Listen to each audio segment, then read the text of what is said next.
दोस्तों, जब भी इंसान जीवन की तलाश में इस ब्रह्मांड की सैर करते हैं तो सबसे पहले मिलने वाले ग्रह या उपग्रह पर वहां के वातावरण का निरीक्षण करते हैं और पता करते हैं कि वहां का तापमान क्या जीवन के लिए अनुकूल है या नहीं, क्या वहां पर वायुमंडल है या नहीं। यदि वातावरण में कुछ संभावनाएं नजर आती हैं तो फिर उस ग्रह या उपग्रह पर पानी की खोज करते हैं, क्योंकि पृथ्वी पर भी जीवन सबसे पहले पानी में ही जन्मा था। आज तक की विज्ञान की खोज में हमें कोई ऐसा ग्रह या उपग्रह या क्षुद्र ग्रह नहीं मिला जहां की सतह पर पानी मौजूद हो। टाइटन, जो कि शनि ग्रह का उपग्रह है, वहां पर नदियां तो देखी गई हैं, परंतु वो नदियां मीथेन गैस की बहती हैं। वहां पर मीथेन गैस तरल अवस्था में बहती है क्योंकि वहां का तापमान बहुत कम है। परंतु जब हम वापस मंगल ग्रह का निरीक्षण करने के लिए एक बार फिर से वापस लौटते हैं तो पाते हैं कि वहां पर चट्टानों पर ऐसे सबूत मिले हैं जो बताते हैं कि किसी समय में वहां पर जल बहता था और इसीलिए वैज्ञानिकों को मंगल की सतह के नीचे पानी मिलने की पूरी संभावना है। यानी मंगल पर अब बोरवेल बनाने की तैयारी चल रही है, जिससे हम सतह के नीचे के पानी को ऊपर ला सकें और एक ऐसे जीवन को वहां पर जन्म दे सकें जो हमारे भी जीवन का आधार है, यानी पेड़ और पौधे, जो काफी जटिल परिस्थितियों में भी जन्म ले सकते हैं और जीवित रह सकते हैं और सूरज की किरणों से अपना भोजन बनाते हैं। तो आज की वीडियो में हम यही जानेंगे कि क्या हम मंगल ग्रह पर पेड़ उगा सकते हैं। आप देख रहे हैं गैलेक्सी का रहस्य और ऐसी वीडियोस के लिए चैनल को सब्सक्राइब जरूर करें। अमेरिकी स्पेस एजेंसी नासा इंसानों को मंगल पर भेजने की योजना पर काम कर रही है। अगर सब कुछ ठीक रहा तो 2030 तक पहला इंसान मंगल ग्रह पर कदम रख सकता है। पर मंगल ग्रह को कॉलोनाइज करने का सबसे महत्वाकांक्षी प्लान एलन मस्क के स्पेसएक्स कंपनी का है, जो 2050 से हर 26 महीने के दौरान करीब 1 लाख कॉलोनिस्ट को मंगल ग्रह तक भेजने की योजना पर काम कर रहा है। आज की वीडियो में हम जानेंगे क्या हम मंगल ग्रह पर पेड़ उगा सकते हैं, मंगल ग्रह पर मानव बस्तियां और भविष्य कैसा है, मंगल ग्रह पर क्या है रिसोर्सेज और सेल्फ सस्टेनेबल कॉलोनीज। फिल्मों में मंगल ग्रह को कैसा दिखाया जाता है, क्या मंगल ग्रह पर आलू उगाया जा सकता है। पृथ्वी पर खेती के लिए जरूरी 3 कंपोनेंट्स क्या क्या हैं। खेती करने के लिए मिट्टी, खेती करने के लिए पानी, खेती करने के लिए वातावरण। मंगल ग्रह पर खेती संभव है या नहीं। क्या मंगल ग्रह पर मार्शियन मूवी की तरह फार्म बनाकर खेती की जा सकती है और मंगल ग्रह पर खेती के कौन से तरीके सबसे कामयाब होने वाले हैं। अब बात करते हैं एलन मस्क के प्लान की। उनका प्लान मंगल ग्रह पर ऐसे सेल्फ सस्टेनेबल कॉलोनी का निर्माण करना है जहां करीब 10 लाख लोग बिना पृथ्वी की सहायता के वहां रह सकेंगे। ऐसे में अगर हमें इस भारी आबादी को मंगल ग्रह पर बसाना है तो हमें इनके लिए जरूरी फूड उत्पादन मंगल पर ही एग्रीकल्चर के जरिए उत्पादन करना होगा।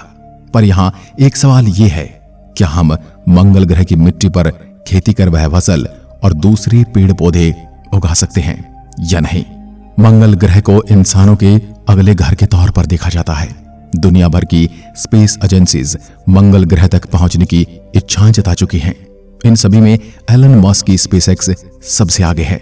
2030 तक इंसानों को मंगल ग्रह तक पहुंचाने के अपने मिशन पर काम कर रहे हैं। इंसानों की योजना सबसे पहले मंगल ग्रह तक पहुंचने और फिर वहां एक सेल्फ सस्टेनेबल मार्शियन बेस बनाने की है। पर अगर इंसान सफलतापूर्वक मंगल ग्रह पर पहुंच भी जाता है तो वहां एक सेल्फ सस्टेनेबल कॉलोनी बनाने में सबसे बड़ी समस्या वहां एक स्टेबल फूड सप्लाई बनाने की होगी, क्योंकि पृथ्वी से मंगल पर किसी भी रिसप्लाई मिशन को अंजाम देने में बेहद ही ज्यादा खर्च और कम से कम 7 महीने का समय लगेगा। ऐसे में वहां रहने वाले एस्ट्रोनॉट्स के लिए बार बार फूड्स और दूसरे रिसोर्सेज के लिए रिसप्लाई मिशनों को अंजाम देना बेहद ही ज्यादा खर्चीला होगा, जो कि संभव ही नहीं है। ऐसे में अगर हमें मंगल ग्रह पर लंबे समय तक रहना है और वहां एक सेल्फ सस्टेनेबल और सफिशिएंट मार्स कॉलोनी बसानी है तो हमें अपने लिए जरूरी फूड खेती के जरिए मंगल ग्रह पर ही पैदा करना होगा। आपने मंगल ग्रह पर बनी एक मशहूर फिल्म मार्शियन तो देखी होगी, जिसमें दिखाया जाता है कि मिशन के दौरान एस्ट्रोनॉट मार्क वाटनी मंगल ग्रह पर उस समय फंस जाते हैं जब उनके दूसरे साथी एस्ट्रोनॉट्स उन्हें मरा हुआ मानकर वापस स्पेस स्टेशन पर चले जाते हैं। ऐसे में वाटनी मंगल ग्रह पर अकेले रह जाते हैं, जहां उनके पास केवल उनके स्पेस सूट, उनका लैब और केवल कुछ दिनों का खाना और पानी ही मौजूद होता है। पर यह इतना काफी नहीं होता कि वह नासा द्वारा कई महीनों बाद भेजे जाने वाले रेस्क्यू मिशन तक उनको जीवित रख पाए।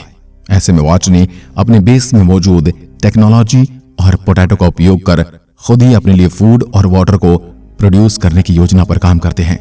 वो अपने लैब के अंदर एक छोटा आर्टिफिशियल फार्म बनाते हैं, जहां वो उनके क्रूमेट्स के ह्यूमन वेस्ट को न्यूट्रिएंट्स के तरह उपयोग करते हैं और मार्शियन सॉइल में आलू उगाते हैं और साथ ही अपने लिए पानी की व्यवस्था भी करते हैं।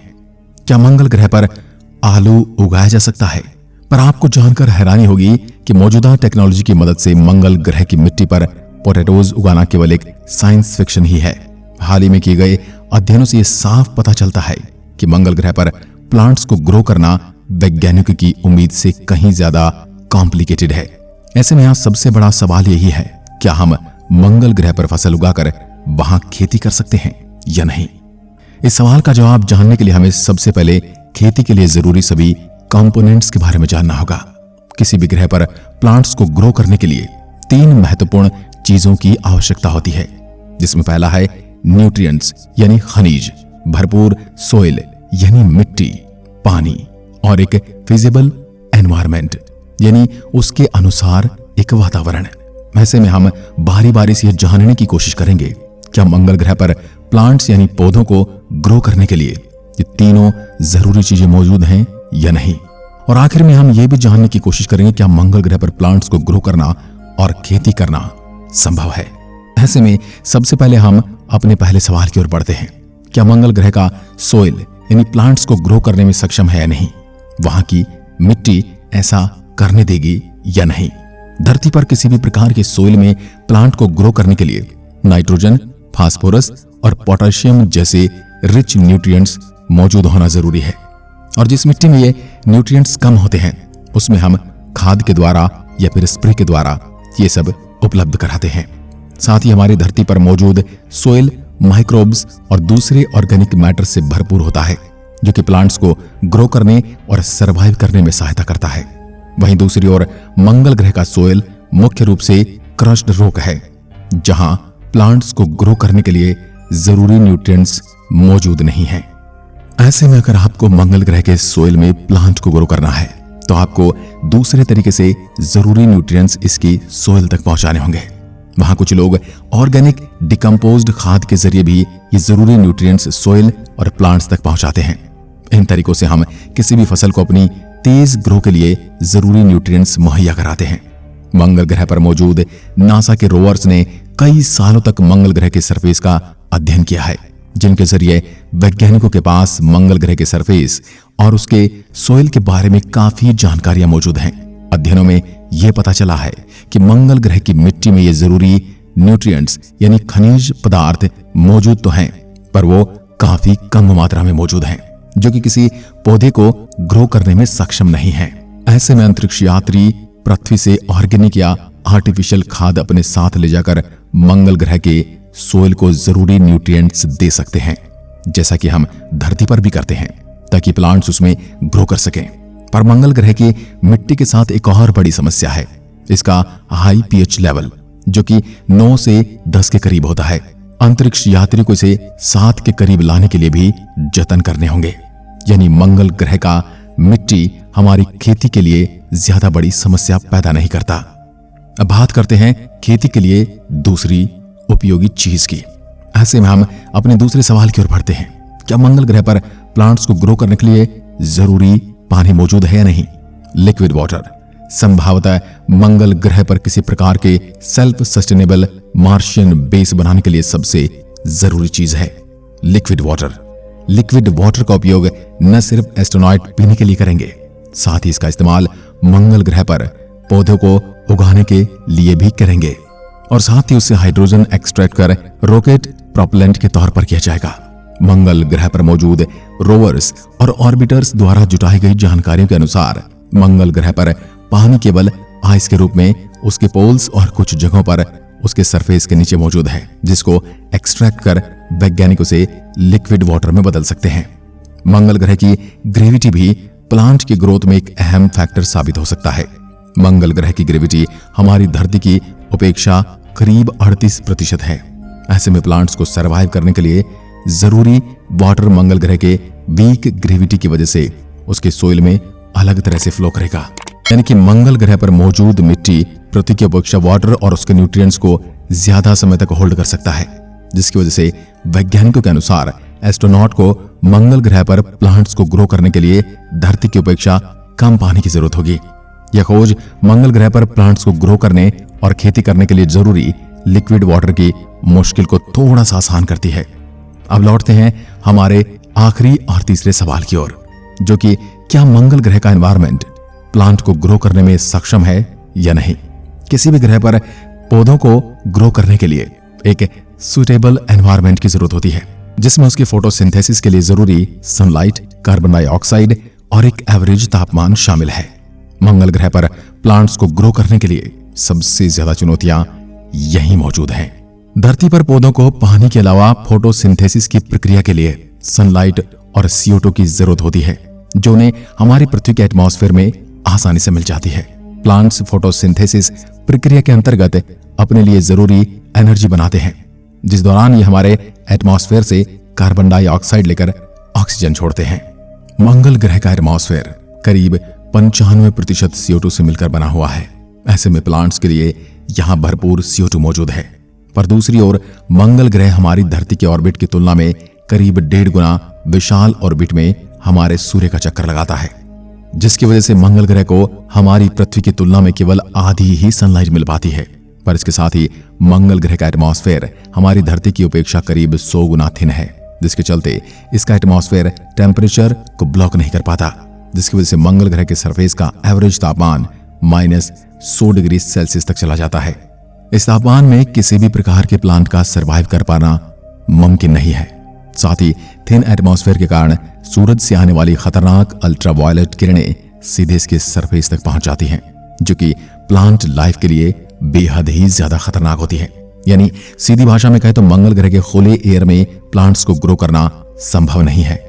ऐसे में अगर हमें मंगल ग्रह पर खेती करनी है तो हमें मार्शियन मूवी में दिखाए जाने वाले वॉटनीज के लैब की तरह एक कंट्रोल्ड एनवायरनमेंट में ही प्लांट को ग्रो करना होगा, जहां आर्टिफिशियल लाइट के जरिए इन्हें एनर्जी दी जाएगी और साथ ही इसका 20 से 30 डिग्री का एवरेज तापमान प्लांट्स को ग्रो करने के लिए सुटेबल होगा।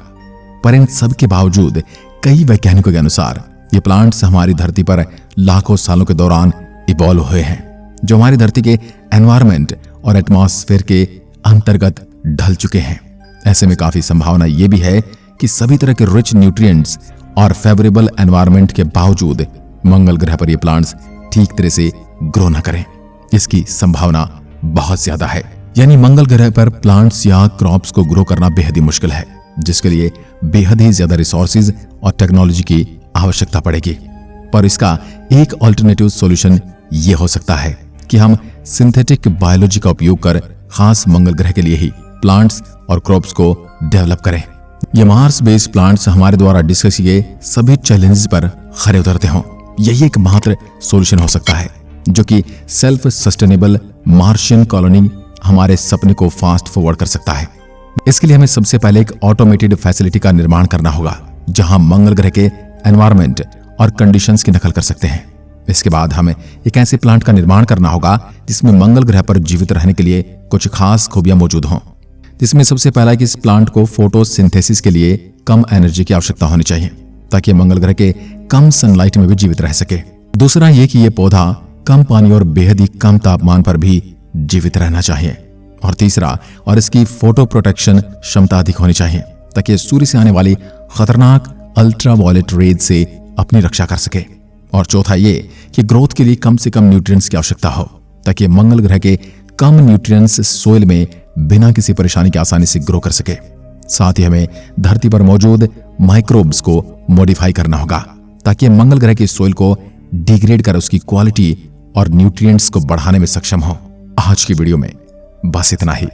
अब आपको क्या लगता है, क्या भविष्य में हम मंगल पर पेड़ पौधे उगाने में सक्षम होंगे? क्या हम मंगल पर कॉलोनियां बसाने में सक्षम होंगे? अपना जवाब कमेंट में लिखकर जरूर बताएं। एक बार फिर मिलते हैं, तब तक के लिए नमस्कार।